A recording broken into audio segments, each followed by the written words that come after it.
According to Thucydides, Acragas was founded by colonists from Gela and Rhodes in around 582 to 580 BC, the last of the great Greek cities in Sicily to be established. Acragas was situated in a highly favorable location on a plateau overlooking the sea, with a constant supply of water from two nearby rivers, the Acragas and the Hypsas.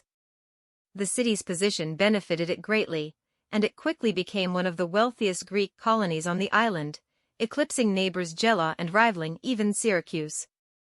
Under the reign of the tyrant Phalaris, circa 570 to 554, who Aristotle tells us had seized power in the city after having been entrusted with the building of the Temple of Zeus on the citadel, the city attained considerable prosperity. Along with expanding his territory through military victories against the indigenous Sicanians, Phalaris also managed to secure favorable trade agreements with Sicilian neighbors and also the great Mediterranean power of the time, Carthage. Such deals allowed the Acragantines to embark on an extensive building program, which saw the construction of intimidating defensive fortifications and grand public buildings. Yet for all this, Phalaris was renowned for his cruelty and sadistic tendencies, which supposedly included cannibalism. His notorious reputation is etched in legend, as it was he who commissioned the so-called Brazen Bull, a hollow bronze statue invented by the sculptor Perillos of Athens as a novel way to execute criminals, in which the victim would be placed, before a fire was set below the statue. A complex system of tubes converted the victim's screams into the sounds of a bellowing bull. Perillos, expecting a reward for his service, was instead thrown into the bull to test it. More tyrants followed before democracy was established in 473, most notable of whom was Theron, who played a critical role in the joint Syracusan and Acragantine victory over the Carthaginians at the Battle of Himera in 480, an event which led to the crippling of Punic power in Sicily for many decades. Silver civic coinage was struck at Acragas relatively early, from at least the end of the 6th century BC, with the iconic eagle and crab types emerging almost immediately, the eagle being sacred to Zeus, to whom a vast temple was dedicated on the city's hill of Athena, and the crab being a popular local delicacy harvested from the rivers located nearby. The duo continued to feature on Acragantine coinage throughout the 5th century, with the depictions of the eagle in becoming ever more elaborate and impressive, before the crab gave way to Nike/quadriga types just before the turn of the century, a clear indication of the influence of contemporary Syracusan coinage. The ubiquitous and persistent theme of the lion-bull combat can be traced back to the figure-8 art of the 3rd millennium, where the geometrical motifs are replaced by narrative symbolic representations, and the scene is characteristic of Near Eastern art in its infancy. The earliest known depiction occurs on a ewer found at Uruk, dated to the latter part of the Proto-Literate period, circa 3300 BC. That ewer has a relief depiction of a lion attacking a bull from behind. See Henri Frankfurt, Art and Architecture of the Ancient Orient, 1963. The scene became widely distributed by 500 BC, featuring prominently in the Achaemenid Empire, and in particular at the Palace of Darius in Persepolis, where it occurs no fewer than 27 times, including on the main staircase leading to the imperial complex. Its frequent appearance in key locations strongly suggests an important symbolic significance, which unfortunately has not survived antiquity in any explicitly clear form. Agamemnon's victorious advance against the Trojans in the Iliad and Hector's successful pursuit of the Achaeans are both likened to a lion triumphing over its hapless prey. In both of these cases, the illusion is completed by the defeated being compared to fleeing prey animals. In all, there are 25 examples present in the Iliad of heroic warriors being compared to leonine aggressors, with the victims variously compared to boars, sheep, goats, bulls or deer. The lion and bull motif was apparently adopted early on by Acanthos, c. 530 to 500 BC, though the lion and the bull were in any case among the earliest figures to appear on coinage. The mid-6th century BC coinage of the Lydian kings Aliates and Croesus is the best example of this usage. Already by this time too, the lion attack motif was in popular usage in mainland Greece. Persian influence on the design of tetradrachms of acanthos can perhaps be inferred from an orientalizing of style resulting in an appearance more similar to the reliefs at Persepolis. Described by Cicero as the greatest Greek city and the most beautiful of them all, Syracuse became the major power in Sicily during the late 5th century BC. Its political and cultural power is borne out in its enormous issues of undoubtedly some of the finest coinage in all of antiquity, with its influence attracting eminent artists, including some celebrated die engravers from across the Mediterranean. These masters brought about a stylistic revolution, breathing life into the static, rigid forms of archaic art and developing new ways of depicting motion and life on a miniature scale. These artists were responsible for tetradrachms of beautifully realistic style which were minted in vast quantities and widely disseminated, and are now highly sought after by collectors. Among these master engravers were Eumenes and Euclides, who worked contemporaneously and whose status as artists rather than mere craftsmen is symbolized by the act of signing their dies, just as painters would later sign their masterpieces. Intriguingly, Euclides' signature can be glimpsed on this example on a miniature folding diptych, an interesting element of materiality that appears to float in the sea with dolphins swimming about the graceful head of the sea nymph Arethusa, her delicate classical features and serene expression beautifully complemented by her curls flowing wave-like away from her face. The impression of motion carries over to the obverse in a dramatic depiction of a chariot race. An iconic motif which had evolved from sober, canonical renderings inspired by Attic vase paintings, this dramatic engraving emphasizes the thundering motion of the team of horses. We are afforded a wonderful view of the charioteer straining forwards, but while Eumenes' style powerfully engages the viewer in the race, the outcome is never in doubt. The presence of Nike, soaring in from above to crown the charioteer, shows victory is assured.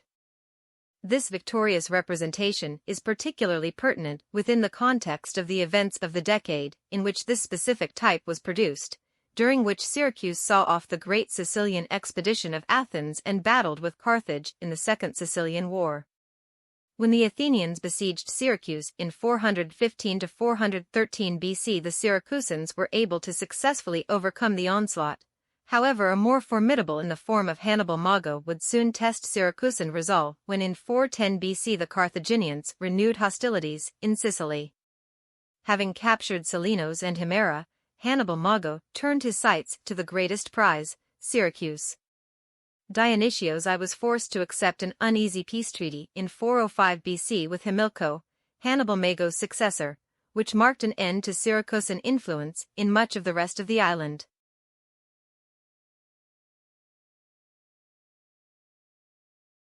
This excessively rare tetradrachm is attributed to Mithridates III, a mysterious Pontic king of whom we know startlingly little. His very existence is contested by some historians, though Appian refers to the later Mithridates VI as the 8th king of the dynasty and the 6th of the name, thus making Mithridates III's reign necessary to complete the line of kings. Mithridates III is believed to have ruled during 220 to 185 BC, and was therefore the father of Pharnaces I and Mithridates IV. The attribution of certain tetradrachms to this ruler remains disputed, with evidence from the Latakia and Babylon hordes leading Harold Mattingly to conclude that they should actually be attributed to Mithridates IV. He argues that if the tetradrachms were struck by Mithridates III, their appearance in hoards dated to circa 160 to 150 BC would be highly unusual, and a more plausible explanation is a reattribution to his son Mithridates IV, who ruled in circa 169 to 150 BC. However, the case for reattribution is undermined by the idiosyncratic portrait, which differs greatly from those seen on other issues confidently attributed to Mithridates IV. The wonderfully lifelike portraits of the Pontic kings are exceptional in their use of verisimilitude. When compared with other Hellenistic royal portraits on Ptolemaic or Seleucid coinage, which are often idealized, the Pontic portraits are remarkably realistic. The combination of this individualized portrait as a distinctly Pontic feature alongside the familiar Alexander III the Great Zeuxitopharos reverse suggests that Mithridates III wanted to both distinguish himself as an individual ruler whilst also drawing on thoroughly Hellenistic imagery to legitimize his position and boost the acceptance of his coinage.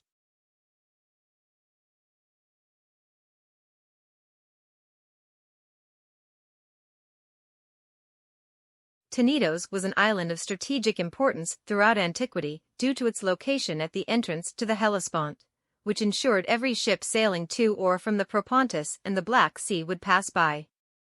It is referenced in both Homer's Iliad and Virgil's Aeneid, in the latter as the place where the Greek fleet was concealed towards the end of their siege of Troy in order to trick the Trojans into taking the fateful Trojan horse within the walls of the city.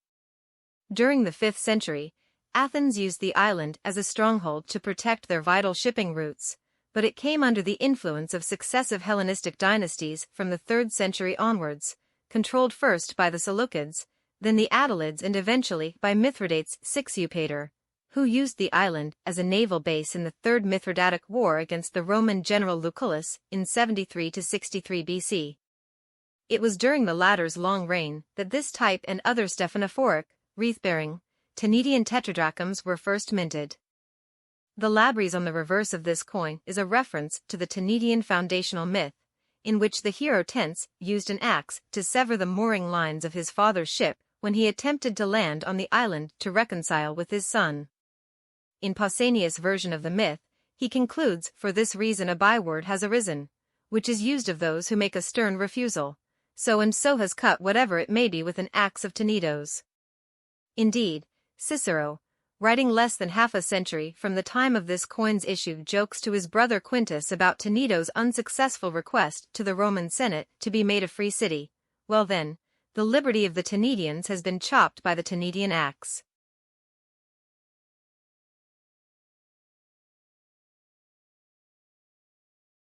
This coin, from a short series of warrior/hero types, was thought by W. Greenwell to represent either Jason or one of his Argonaut companions. Given their appearance in the mythical history of Cyzicus, it is not an unfair proposition. There was a strong tradition in the ancient Greek world of relating larger, pre-existent myths to particular localities, as evidently happened with this story of Cyzicus. Many of the major early Greek myths and associated texts were particularly conducive to such secondary myth-making. The Iliad, for instance, is encyclopedic in its incorporation of different localities in the Greek world, many seemingly added by later editors, while the stories of Odysseus' voyage home and the Argonauts' quest for the Golden Fleece were particularly convenient in that they could be made to stop off in any number of places on their journeys. Often, these connections would have been suggested by particular features of the landscape, e.g. a large hill being named as a burial ground for a hero, and verbal clues in the oral and written sources of the larger myth, and we might suppose that the underlying motivation was to connect one's homeland to a famous legend in order to glorify it, or even just to bring the story home and make it relevant to one's own locale, or perhaps a combination of both, for bards who were traveling and wanted to integrate the world of their audience into the legends they were reciting.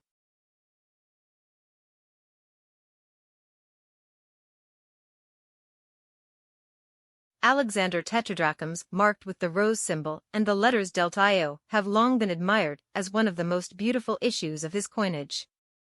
They were struck in Egypt, probably not long after Alexander's death, on June 10, 323 BC.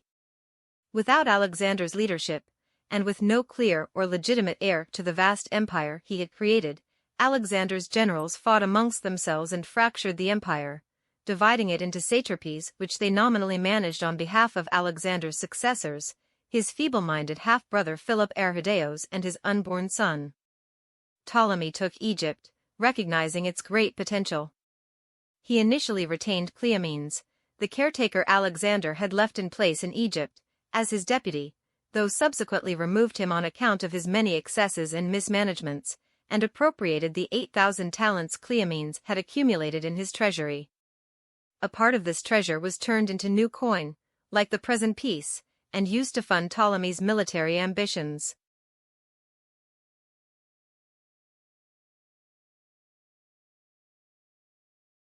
type 14, the Apollo head with fillets, is an unusual type.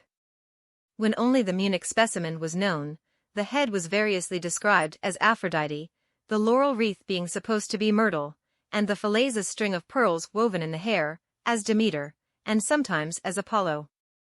The Jameson specimen makes it clear that the head is not feminine and that it is a bandelet of wool terminating in a triple fringe which is woven in the hair. Lampsakos was the first Greek city to make regular issues of gold coinage, which enjoyed an international circulation. Struck on the standard of the Persian derrick, Lampsakos' use of the Pegasos protome as its invariable reverse type led to widespread recognition of its gold abroad, such that like the cities of Kazikos and Phocaea who respectively employed tunny fish and seal badges, it was unnecessary to identify the mint by an inscription upon the coin. Indeed, the esteem in which Lampsakene staters were held was due in significant part to the regularity of their issue. Whereas most civic gold coinages of the Greeks were struck only in times of emergency, Lampsakos appears to have issued 41 series of gold staters over a period of 50 or 60 years, evidently for the purpose of facilitating commerce.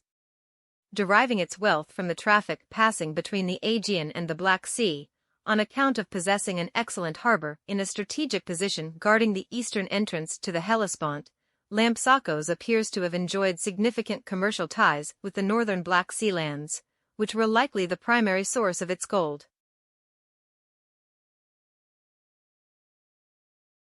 This particular issue dates to circa 405 BC, following the election of Dionysios as supreme military commander of Syracuse in recognition of his achievements in the war against Carthage and his subsequent seizure of total power. Syracuse had only recently repelled an Athenian invasion of Sicily that resulted in the complete destruction of Athens' expeditionary force and ultimately contributed significantly to Athens' defeat at the hands of Sparta in the Peloponnesian War. Then under Dionysios in 405 BC, despite the ruin of great cities such as Acragas and Gela, Syracuse overcame a Carthaginian invasion that might have resulted in a comprehensive conquest of the island. Such glory was short-lived, however, as the rule of Dionysios' son and successor was to bring civil strife that would weaken the power of Syracuse. Never again would the city issue coinage on such a grand scale, and this coin represents part of the last great flourishing of classical numismatic art at Syracuse before 2 centuries of steady decline and eventual conquest at the hands of the Romans. The wonderful Syracusan 100 litri, or double decadrams, are considered amongst some of the finest gold coinage of the Greek world, and are associated with the magnificent decadrams of Ioannidis, whose signature also appears on the earlier dies of the gold denomination issue. The serenely graceful head of the sea nymph Arethusa, rendered in very similar style to the great die engraver Ioannidis, is presented in delightful contrast to the dynamic rendering of the first labor of Hercules, the slaying of the Nemean lion, on the reverse. The die engraver's masterful composition within the bounds of a circular constraint produces a scene of great power and climax, both Heracles and the lion's backs arched as the hero bends to tighten his grip around the lion's neck, and it strains desperately against him to escape. As a great Doric hero and ancestor of the Doric city of Syracuse, Heracles' defeat of the lion, the symbol of Africa, has powerful connotations for Syracuse's own conflict with the African city of Carthage.